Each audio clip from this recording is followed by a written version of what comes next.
Doctor Moumita Debnath, MBBS. Doctor Moumita Debnath চিকিৎসক হিসেবে MBBS degree অর্জন করেছিলেন। মেধাবী বা প্রতিভাবান হিসেবে তিনি সমাজের কাছে সচ্ছলভাবে নিজেকে প্রস্ফুটিত করতে চেয়েছিলেন। প্রেসক্রিপশন দেখে মনে হচ্ছে এরকম সুন্দর দৃষ্টি আকর্ষণ, হাতের লেখা এবং সুন্দরভাবে সব ঔষধের বিবরণ, কখন কোন টাইমে খেতে হবে, সেই রকম চিকিৎসক খুব কম দেখা যায়। একজন মধ্যবিত্ত পরিবার থেকে এরকম একজন মেধাবী চিকিৎসক সমাজ থেকে উঠে আসা আমরা খুব কম পরিমাণে দেখতে পাই। নিজ নিজ ব্যক্তিত্বের অভাবে আজকে মেধাবী সম্পন্ন চিকিৎসক সমাজ ছেড়ে চলে যেতে হলো। আমরা নিজ নিজ ব্যক্তিত্বের অভাবে এক সুন্দর ফুটফুটে তরতাজা প্রাণকে কীভাবে নৃশংসভাবে ধর্ষণ করে খুন করতে পারি? আমাদের বর্তমান সমাজ কোন দিকে ধাবিত হতে যাচ্ছে? বর্তমানে সমাজ আমরা এভাবে চলতে থাকলে ভবিষ্যৎ প্রজন্ম কোন দিকে যাবে?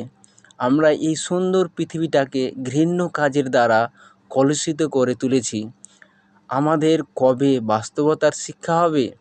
এই পৃথিবীতে আমরা মাত্র দুদিনের জন্য এসেছি। এই দুদিনের জন্য আমরা এইভাবে ঘৃণ্য অপরাধগুলি করতে থাকলে সমাজ আমাদের এক নিকৃষ্টতম দিকে চালিত হতে থাকবে। তখন আমাদের নাগালের বাইরে চলে যাবে। সেই সময় আধ্যাত্মিকতা, সহমর্মিতা, প্রেম, ভালোবাসা, শ্রদ্ধা বলে কিছু থাকবে না। আমি এই ঘৃণ্য কাজের প্রতিবাদ করে বলতে চাই যে আমরা প্রত্যেক ব্যক্তিগণ, সমাজ এই পৃথিবীটাকে সুন্দরভাবে সাজিয়ে তুলি। সমাজের ঘৃণ্য কাজগুলি যাতে মাথাচাড়া দিয়ে না ওঠে, তার জন্য আমি সমাজের বুদ্ধিজীবী মনীষীদের বলতে চাই, আপনারা সমাজটাকে সুন্দরভাবে সাজিয়ে তুলুন।